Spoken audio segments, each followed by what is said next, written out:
এই দলংখন 4 বছৰ সম্পূৰ্ণ হোৱাই নাই।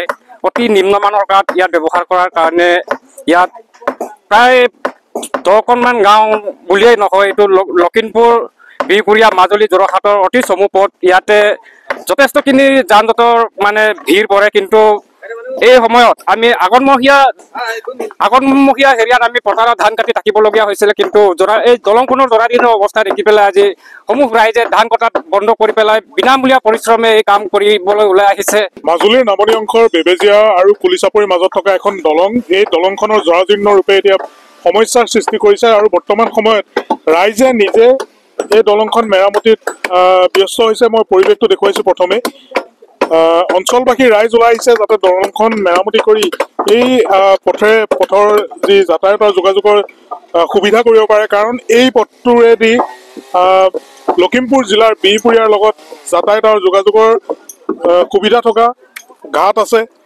বিদ্যালয় আছে, স্বাস্থ্য আদি বিভিন্ন ক্ষেত্ৰত, ব্যৱসায় বাণিজ্য আদি বিভিন্ন ক্ষেত্ৰত এই পথটো অতি ব্যস্ততাপূৰ্ণ। আৰু এই ব্যস্ততাপূৰ্ণ পথটোত থকা দলংখনৰ জৰাজীৰ্ণ ৰূপে আচলতে ৰাইজক চিন্তিত কৰি তুলিছে আৰু সেইবাবে ৰাইজে বৰ্তমান সময়ত নিজে হাতে কামে লাগি এই দলংখন মেৰামতি কৰিবলৈ ওলাই আহিছে।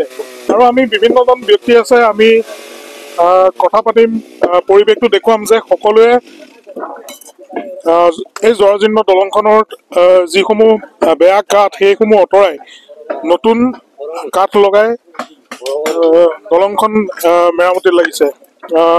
4 বছৰ হৈছিলে দলংখন নিৰ্মাণ কৰা, কিন্তু বৰ্তমান সময়ত দেখিবলৈ পোৱা গৈছে যে দলংখন যথেষ্ট বেয়া হৈ গ'ল 4 বছৰতে। আৰু এই পথটো যথেষ্ট ব্যস্ততাপূৰ্ণ, কাৰণ এই পথেৰে লখিমপুৰ জিলাৰ বিহপুৰীয়ালৈ যাব পাৰি, ঘাট আছে, শিক্ষা, বাণিজ্য, স্বাস্থ্য আদি বিভিন্ন ক্ষেত্ৰত এই দলংখনে বিশেষ ভূমিকা গ্ৰহণ কৰি আহিছে।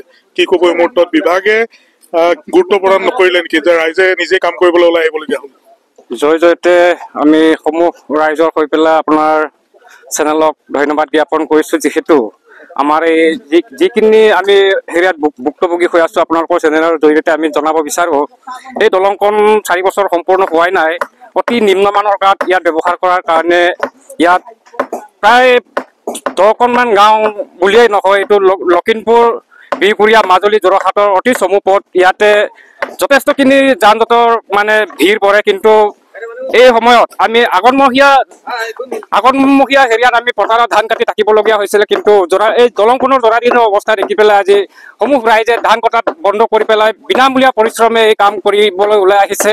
আৰু ইয়াৰ পৰাই আমি চৰকাৰক জনাব বিচাৰোঁ, আমাৰ মাজুলীৰ বিধায়কজনে কয় প্ৰত্যেকটো মুহূৰ্তত আমি শুনো, ছ'চিয়েল মিডিয়াত কৈ থাকে মাজুলীত আৰু কৰিবলগীয়া আৰু উন্নয়নৰ কাম নাই বুলি কয়। কিন্তু আমি যিটো ইয়াত ভুগি আছোঁ, যদি উন্নয়নৰ কাম নাই, আমি চকুৰে আমি আপোনালোকে দেখিছে এনেকুৱা অৱস্থা আমি ৰাইজে বিনামূলীয়াকৈ কাম কৰিবলৈ ওলাই আহিবলগীয়া হৈছে।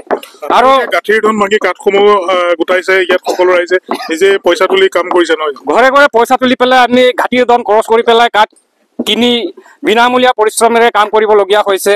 সেইকাৰণে আমি ভাবিছিলোঁ বিধায়ক মহোদয়ে এইকেইদিন প্ৰায় PWৰ কাষৰ গাঁওবিলাকত চুবুৰী মানে সভা নে কি বুলি কয় তেনেকৈ পাতি আছে। আমি ভাবিছিলোঁ আমাৰ ইয়ালৈকো নিশ্চয় আহিব, কিন্তু আজিৰ পৰা প্ৰায় এসপ্তাহমানৰ আগত আহিছিলে। আমি অৱগত কৰাইছিলোঁ যে আমি যথেষ্টখিনি অসুবিধাত ভুগি আছোঁ। সেইকাৰণে ইয়াত যদি সভাখন পাতিবলৈ অহা হ'লে নিশ্চয় তেখেতেও দেখিলেহেঁতেন। আৰু ইয়াৰ পৰাই জনাব বিচাৰোঁ, খুব কম সময়ৰ ভিতৰত যাতে আমি এই অঞ্চলৰ মানুহবিলাকৰ যাতায়াতৰ সুবিধাৰ কাৰণে এই দলংখন পকীকৰণ কৰাৰ ব্যৱস্থা যাতে কৰে, তাৰ বাবে আমি চৰকাৰ আৰু প্ৰশাসনক অনুৰোধ জনাইছোঁ।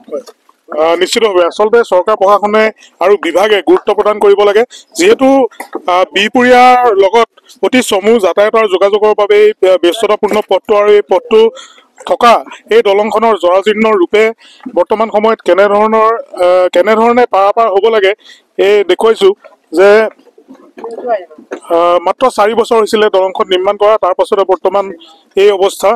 আৰু তাৰ বাবে সকলো ৰাইজ আঘোণমহীয়া পথাৰৰ ধান এৰি বৰ্তমান সময়ত এই দলং নিৰ্মাণৰ কামত ব্যস্ত হৈছেহি।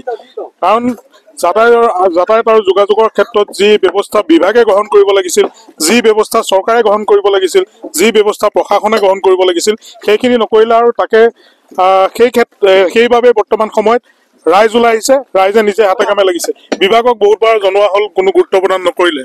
হয়, এই ক্ষেত্ৰত তাৰমানে আমিনো কি ক'ম, আমাৰ বিধায়কেতো ইয়াত অহা যোৱা কৰিয়ে আছে আৰু গটিপাৰ গাঁও পঞ্চায়তত আমি যেতিয়া মিটিং এখন পাতিছিলোঁ তেতিয়া আছিলোঁ, গম পোৱাগে নাই। আৰু আমি তেতিয়া ধুনীয়াকে কৈ দিয়া আছে, এই দলংখন বহি গৈছে, মাজতো বহিছে, তাকো তাৰমানে মেৰামতি কৰিবৰ কাৰণে তাৰমানে অনুৰোধ কৰিছিলোঁ।